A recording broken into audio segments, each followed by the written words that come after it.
This talk is by Joel Primack and will be a summary of the AGORA project.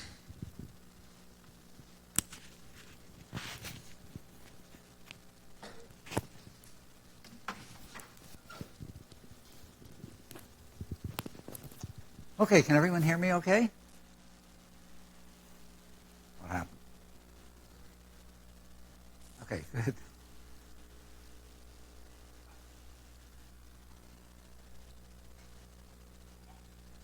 Okay.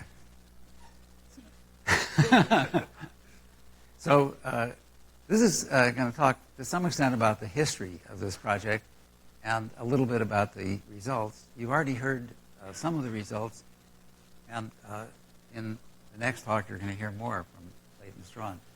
So back in 2011, when we first started recording these talks and putting the videos online, we started this project. My wife tells me that it's pronounced in Greek, AGORA. It means the place in a city-state in ancient Greece where people would meet and discuss politics and things like that. So we're using it to stand for Assembling Galaxies of Resolved Anatomy.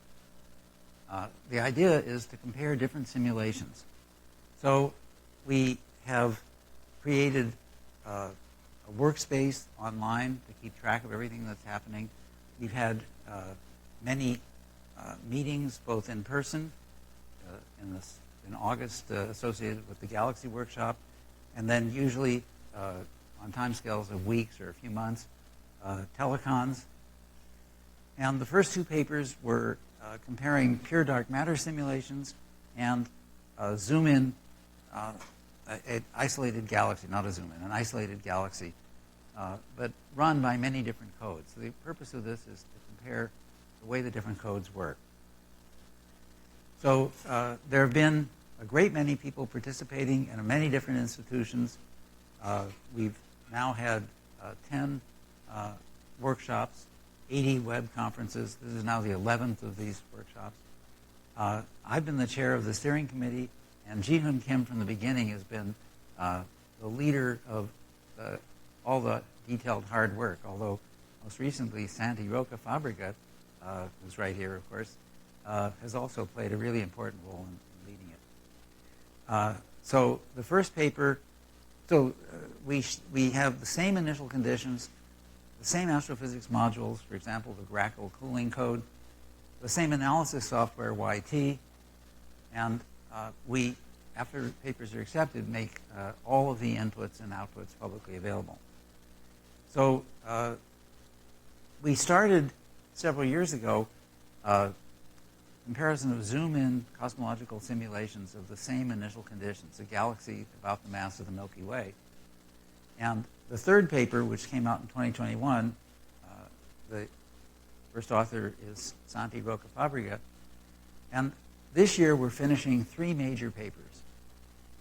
Running the simulations down as low as possible, several of them are down close to redshift 0, and comparing them, trying different versions of the codes, and looking at what the different codes do in calculating the number and properties of the satellite galaxies, both pure dark matter and then the effect of adding hydro, a certain galactic medium, and the evolution of the galaxies, looking at things like their rotational support and what they look like and so on. So these are the first 3 papers. The first one was the paper comparing just pure dark matter runs. And if you glance at these, they all look pretty similar. But if you look carefully at them, they're actually rather different. And in particular, ART, ENSO, Ramses, which are adaptive mesh refinement codes, actually behave somewhat differently from the SPH codes. This is the isolated disk comparison, and the data is available, the outputs in the agorasimulations.org. Actually, this is a link to all of the background documents and so forth. The outputs are actually on FlatHub, this nice website run by the Flatiron Institute, the Simons Foundation in New York City, where many different outputs are available. But the outputs from our earlier papers are all there now, and when our 3 new papers are accepted and published, we will put the outputs from all of those papers. It's a lot of data, hundreds of time steps stored from every code. So this was these are the adaptive mesh refinement codes. These are the SPH codes, except Gizmo is a moving mess SPH. And they're actually remarkably similar. There are some differences. This is the density, this is the temperature. But if you compare surface density profile, rotation velocity profile, velocity dispersion profile, the star formation rate density as a function of gas density, they're really in remarkably good agreement. In order to get that kind of agreement, we had to understand how the different codes worked, and in particular, what we learned was, for example, if you set a star formation rate depending on local density and temperature and things like that, it's going to work differently in the different codes. And so to get the codes to compare, you have to understand the meaning of these different parameters in your simulation codes in order to make them actually behave the same way. So this is an example of the temperature density plots and how they evolved from early versions of the simulations to late versions of the simulations. And there was a lot of learning involved. So various human errors were fixed, runtime parameters were found that makes the codes compatible with one another, and errors in some codes were found and fixed. So this has, I think, had some advantages in the development of the codes, including codes that are currently widely used. So these are the initial codes that we used. As I said, we try to make everything as similar as possible, except for one thing, and that's the feedback. Every group was told to use the same methodology of feedback that are typically used in their production runs, but the feedback had to be adjusted to pass several calibration steps, including getting roughly the same stellar mass at redshift 4 and earlier calibration steps than that. So more recently, several of these old codes are no longer part of the collaboration, and these newer codes, including Arepo and Gizmo, are now part of the collaboration. So the 3 new papers that are being finished this year, and in particular at the meeting tomorrow of the AGORA team, are running these zoom-in simulations down as far as possible, in several cases down to redshift 0, looking at the satellites, and Min Young has already reported on that a couple days ago. And Clayton Strawn is going to talk about the circumgalactic medium comparison right after my talk. So paper 3 did these 4 different calibration steps. The first 3 at redshift 7, getting the heating and cooling and so forth right, and then getting, for example, the same stellar mass within a factor of a few at redshift 4. And then the new papers, which we're calling papers 4, 5, and 6, simulations down to low redshift, satellite galaxies, circumgalactic medium. So these are these new calibrations. These are comparisons of just the gas temperature, the gas density and the temperature. And what you can see here is that they all look very similar at redshift 7. And what we're seeing is a filament, and we're going to zoom in on this galaxy that's at the center of the filament. There's that same galaxy now looking at the temperature. So this is how everything evolves, starting at redshifts of about 9 and running down to as far as these go, and some of them run down to redshift 0. I'll run this now several times, and you can see a number of interesting things. So notice that around redshift 2, and then when we run it again from the beginning, you'll see that also around redshift 4, there's a major merger. So it's now running down to minimum redshift, and each one stops. Okay, so now we're starting again at redshift 9.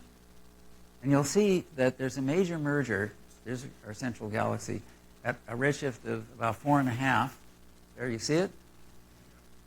And then there's another one at around redshift 2. That's coming in now.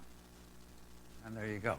Now notice that there's a fairly significant difference in the different codes in the details of when it occurs and how it occurs.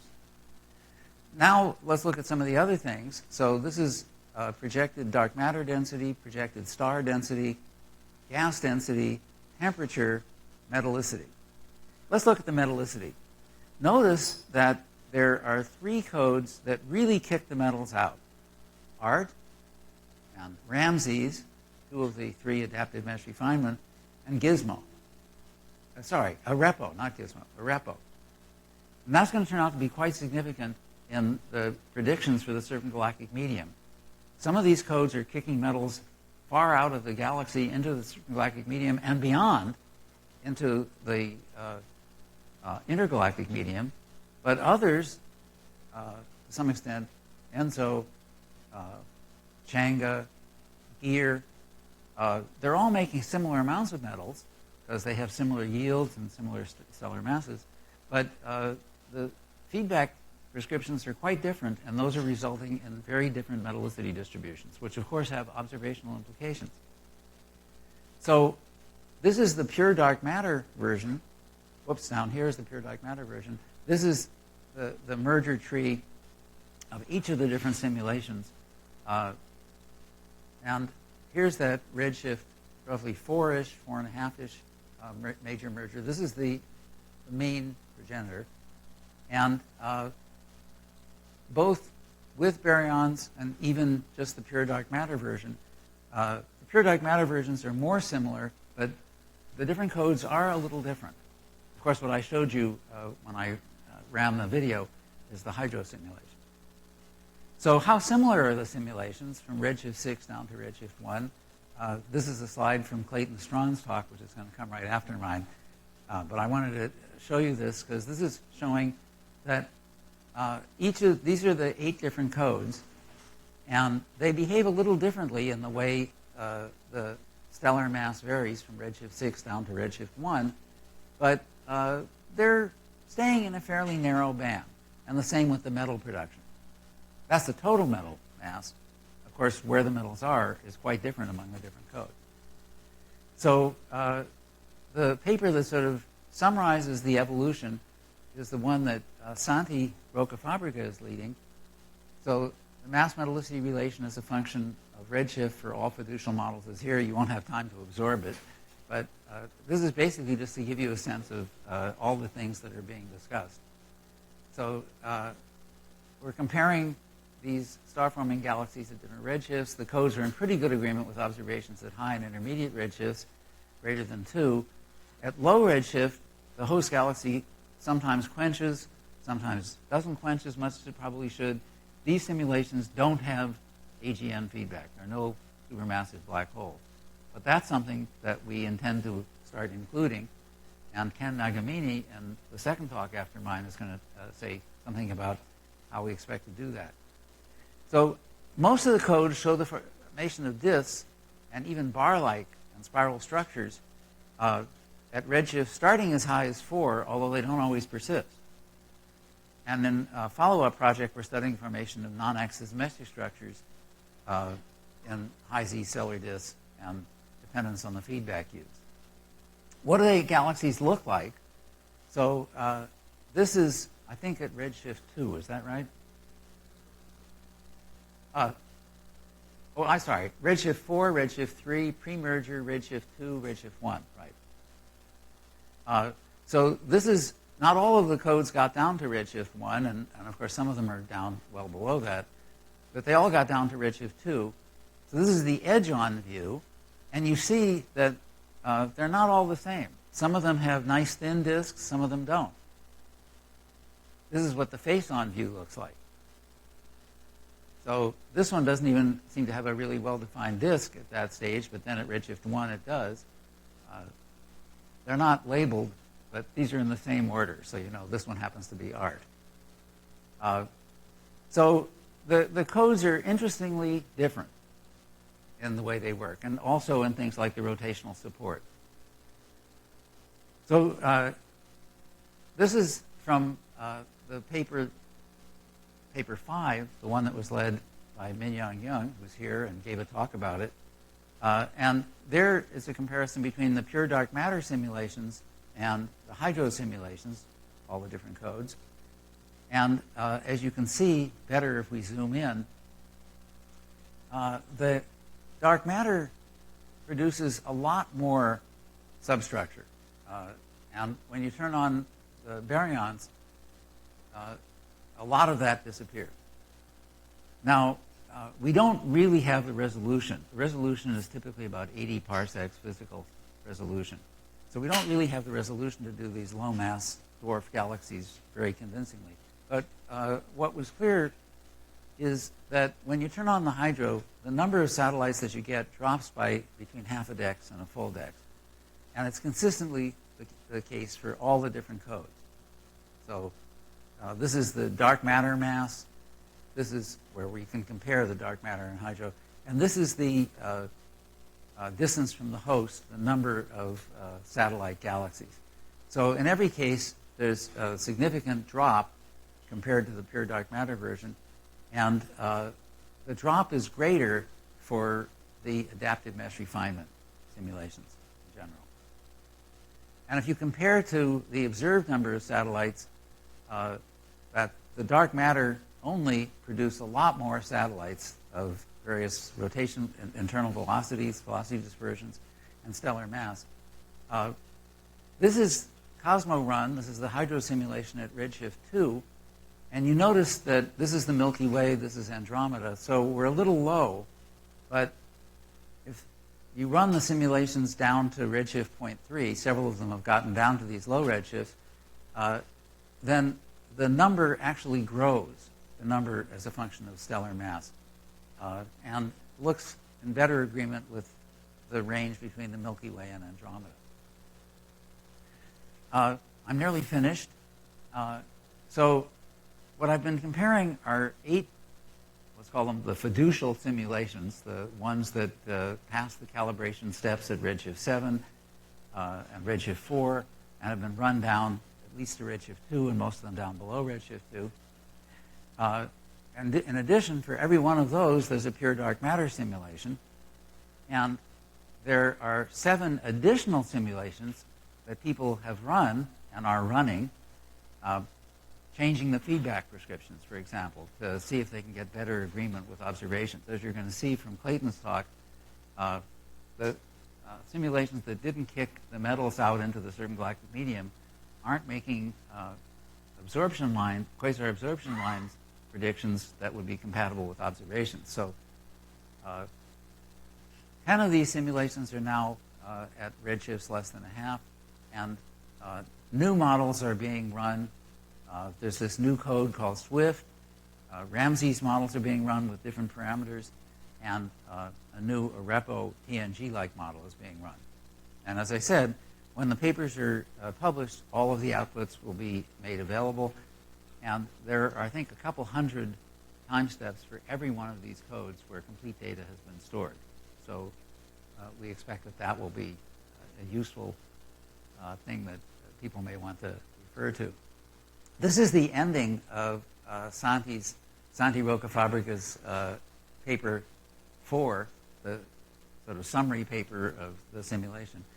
So the calibration is a vibrating group of international researchers interested not only in the study and production of new Cosmo-Run models, but many other processes that drive galaxy formation and evolution, including AGN, feedback, and so on. It's open to the participation of community members in any of our current projects and also to host new ones. We also invite new code groups and groups that are using different stellar feedback strategies to the ones already in the project to test their code's compatibility on their own by adopting our common initial conditions, which are public, common physics package, PROS calibration steps, and comparing the results with the models presented by the collaboration. The larger the Cosmo-Run set of models becomes, the better we'll be able to study how different stellar feedback prescriptions affect the properties of the galaxies. So we invite people to join. This is especially something that young people may benefit from. It offers a unique opportunity to contribute to the simulation community and to validate answers to long-standing problems in galaxy formation. And this is to show you that we're going to be meeting all day tomorrow, starting at 9 a.m., in the Interdisciplinary Sciences building. That's where physics and astronomy people have their offices. It's one of our main buildings for that. And it's basically just across the street from where we are now. That's what I wanted to tell you. Thanks very much.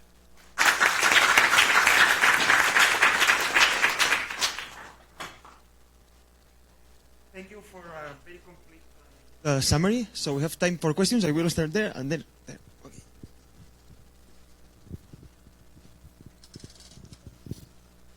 Okay. Hi, Phil Mansfield. So I have two questions. One is a technical one, and one is kind of an epistemological one. So the technical one is that it's really striking these different merger times that you have. And this is a problem that we've been running into with simulations we've been doing at Stanford, and it's been the bane of our existence for like the past couple years. And it even happens with the same code when you just change resolutions, if you put a disk potential, and it's awful. And so the first question is just, what do you feel like you've learned about what causes these things and how we can avoid them? And then the epistemological question is, so from the outside, whenever you see these code comparison papers, the thing you always want to be able to take away, and you almost never can, is either A, which of these codes are wrong, and B, am I allowed to interpret the scatter between codes as a systematic error in these quantities? And I was wondering what approach the collaboration was taking to those two questions. As far as the first question, I think it's a combination of round-off errors and differences in the way the codes actually implement things that causes the difference.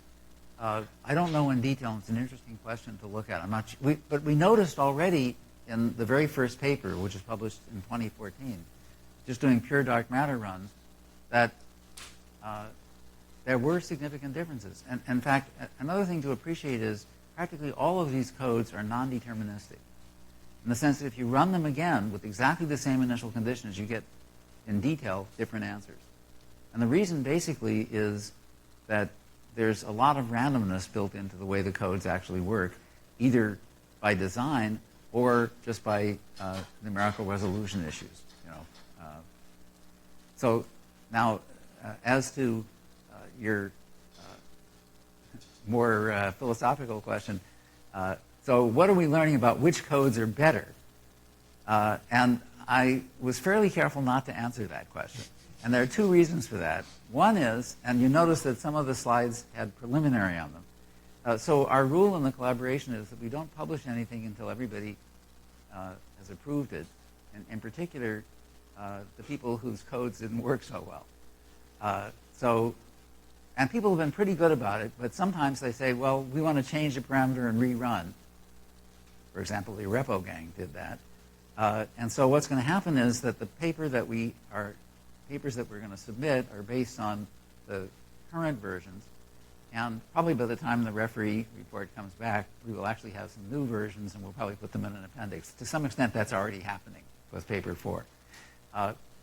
And it's not a simple question to say which is best, because as you're going to see, as you see more of the results, some codes do better in some respects than in other respects. Remember, the biggest difference between the codes is the feedback implementations. And they're really quite different. And that's, I think, the biggest cause of the differences in the way the codes behave, which probably is also responsible to some extent for the difference in the merger trees. Okay, we are running out of I time. think Johnny so, had a question. maybe we can keep it for the coffee break, because we are a bit Okay, out of sure. schedule. Just a very fast comment about So the merger times. is the This will be pointer. very analyzed in the next paper. So And this advances. Just Oh, of course. the next speaker is Clayton Strawn, that will be talking about the CGM paper from the AGORA collaboration.